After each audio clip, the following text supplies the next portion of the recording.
Hi, good morning, everybody. Welcome to the Corus UpFront. I see some cocktails in the hands, so I'm very excited about that. Good on you, one that got us dessert.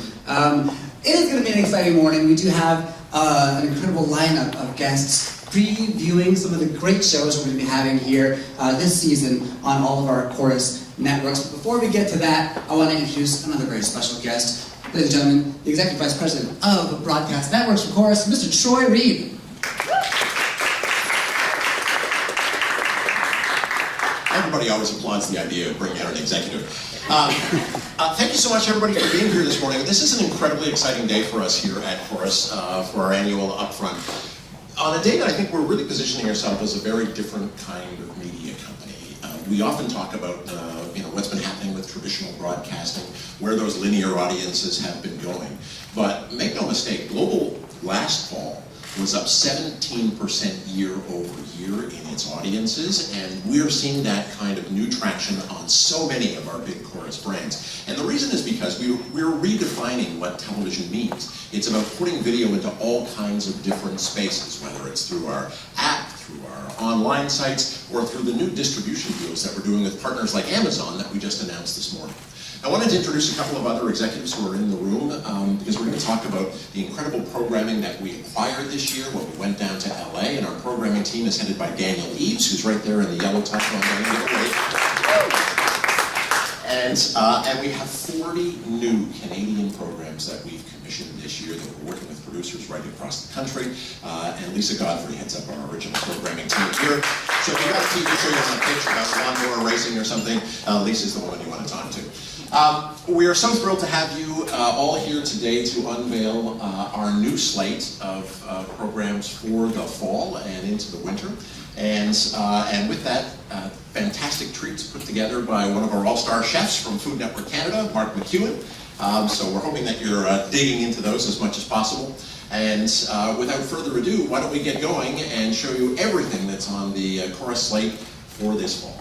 Hey, speaking of game, I mean, last night, right? We don't want to talk about this. Listen, we gotta dip in a little bit. It's fine. I think you're like one of the greatest ambassadors in the entire world for our homegrown team. So thank you for that. Thank you. Please say that again so they give me one of the no, I mean not here. But it's okay. There's someone knows someone so we'll take make a it video work. and tag them and say that Lily needs free tickets. So I mean, I for one, I know a lot of people here are super excited for your debut for a little late. What are you going to bring to the late night space? What is the show going to be all about? I'm going to bring color to the late night space. No, I'm really excited. Obviously, being a woman of color, I have a certain point of view and a perspective I want to share. I want it to be lighthearted, comedic, uplifting, positive, all the things I've already done on YouTube. I want to maintain that energy and bring that to the late night space. You do everything. I mean, singing, swimming, comedy, rapping. acting. It means rapping. Rapping, yes. I mean, are you going to be including all of those things in your show? Is it going to be as frenetic and fast-paced as I'm expecting it to be? Yeah, I mean, I love sketch comedy, so my goal is to include as much sketch comedy as I possibly can, and a lot of music stuff. I love musical comedy as well. I've been doing a lot of that on the internet, so I hope to put a lot of that on the show. Can you put in Canadian? And they're just like, okay, we'll put like woman, like, just make sure you say Canadian. I need it to be known. Canadian has to be in there, because right now, there's not many of us doing that stuff in the late night space, so it was very important to me. I'm a super proud Canadian. I've literally been breaking my body on planes to come watch the Raptors play. Truly, I am ride or die. Canada, Toronto, Scarborough all day. Kawhi on the show. Kawhi on the show. I'm gonna have to get him to speak somehow. Like the shortest segment ever, right? I know. Please welcome the star of Prodigal Son, Tom Payne.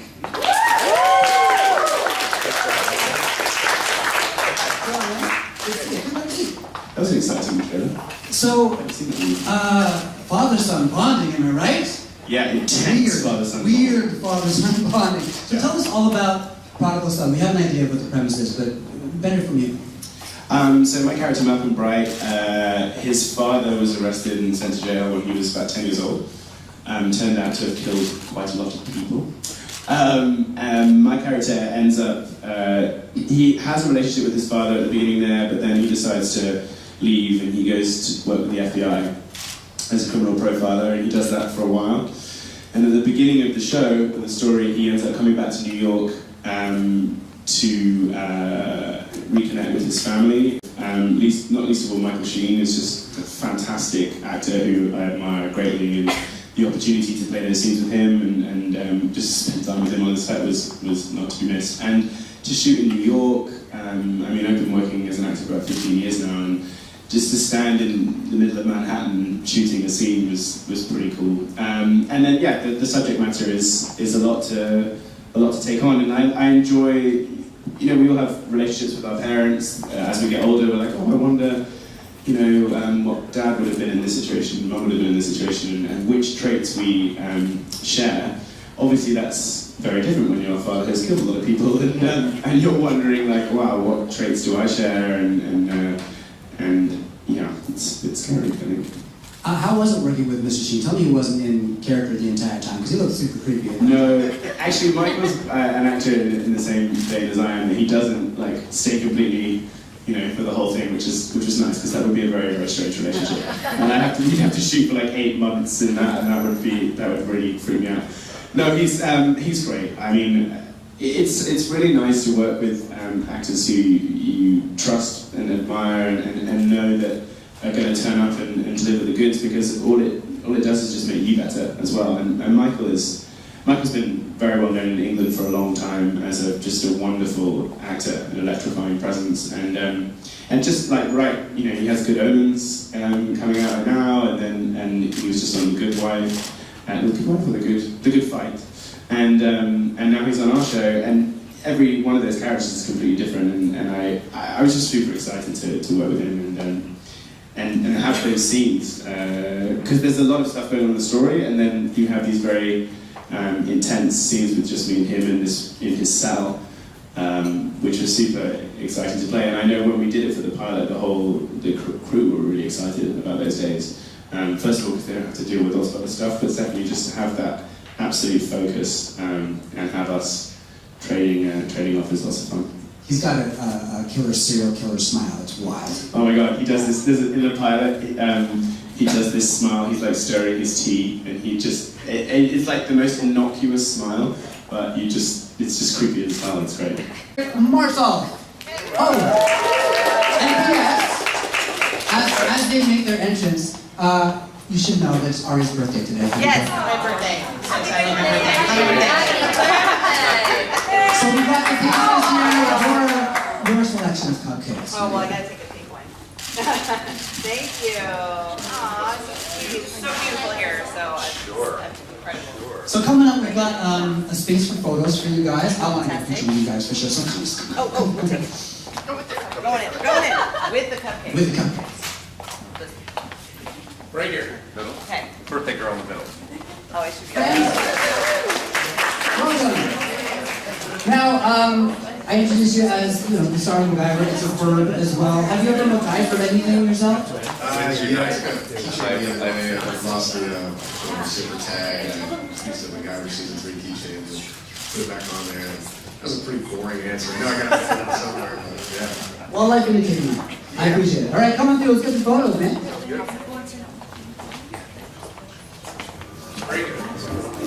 Right here. And Melody Thomas Scott from The Young and the Restless. Welcome. So we're having a little celebration here. As you can see, we've got some snacks and drinks. There's a corner with donuts on the wall available to everybody. So welcome to Toronto. Do you have a favorite thing about the city when you're here? Holt ran through 40% of sales open right now, and they will take your name and Marcus charge card, which I have in my purse. I'm coming with you. It's very nice to meet everyone. You have a beautiful city. I've been here 3 times, and it's gorgeous. So thank you for having us. We love Toronto.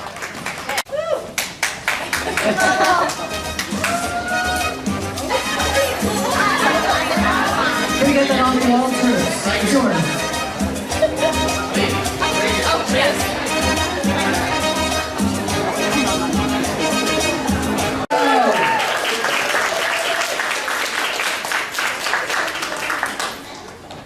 So, what was it like seeing your esteemed peers work and your work up on screen just now?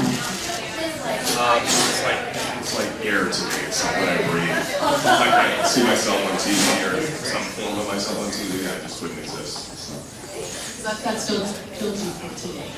I feel alive from the first time I get that. Now, Rick and Morty has become like a smash phenomenon. It's you. Did you ever imagine it was going to be as big as it is? Like people going to McDonald's and causing a scene because they didn't like all of Coming up this. to us in the street saying, lick my balls. Yeah, hi. No, it was, you know, you never know how something's going to do, but it's pretty exciting when it does take off like Rick and Morty has. And we're coming up on season 4 now, correct? Is there anything you can tell us about what we can expect? We are allowed to say that it premieres in November. The archers are on the parapet, like waiting. You have to even say the wrong thing. It's true. No, we will be fired.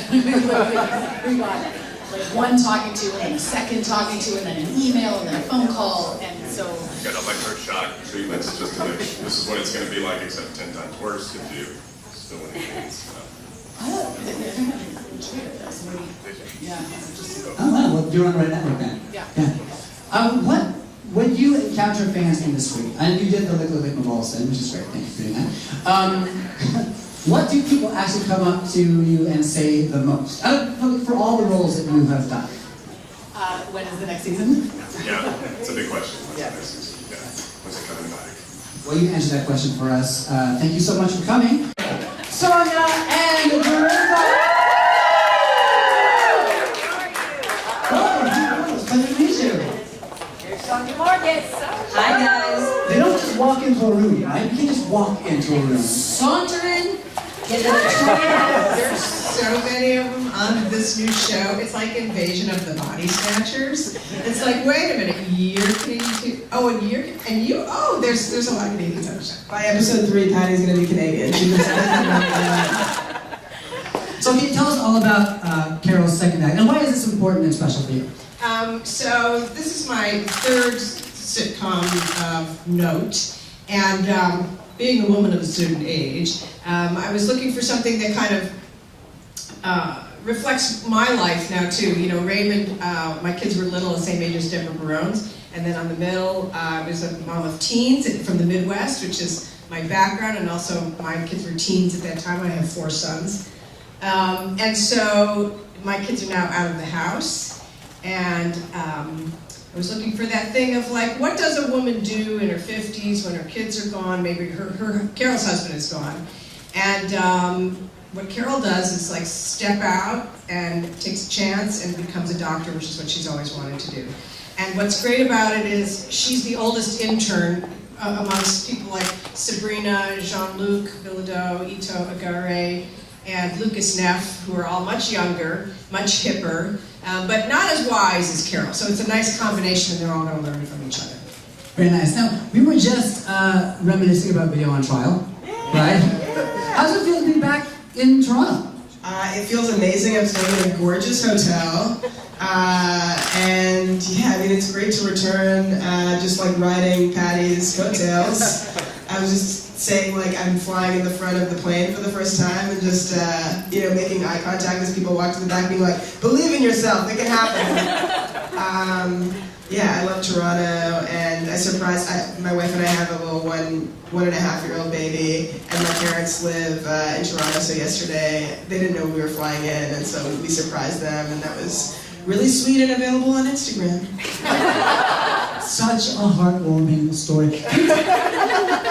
Can you tell me? Yeah, it's a heartwarming story, and the handle is Sabrina Jalees, which is spelled with 2 E's at the end there. What is the vibe like on set? I mean, you guys, it's already apparent that your chemistry is fantastic. What's it like to get to work together on set? It's been really great. I mean, it's almost a little scary because we immediately bonded. Instead of everyone kind of running off to their dressing rooms at lunch, we all stayed at the table together and just kept talking and talking. And over the hiatus, after we shot the pilot, we're still texting each other jokes and pictures and having fun. So it feels like, and I think you'll see this in the pilot, like we've been together for a long time. And when that kind of magic happens, it's really exciting. That's awesome. Well, we can't wait. I'm going to leave the floor now. You guys get your photos done. There's a lot of people here that want to come on your photos. I also really enjoyed it, and I love working with Patty, and she invited me to play in a golf tournament on June 10th, and that'll also be available on Instagram. Are you prepared? Are you prepared? Not at all. We were doing like between takes. She was doing a golf swing, and I was like, I know how to make a friend. And then she called me up after we had wrapped, and she's like, do you want to play in a golf tournament? And I was like, of course, I'll be a great partner. But now I need to learn how to play golf. So if anybody out there has some tips for Sabrina, now's the chance. Okay? That's serious. We want to know your tips for golf. Yeah, that's serious. Okay, guys, thank you so much.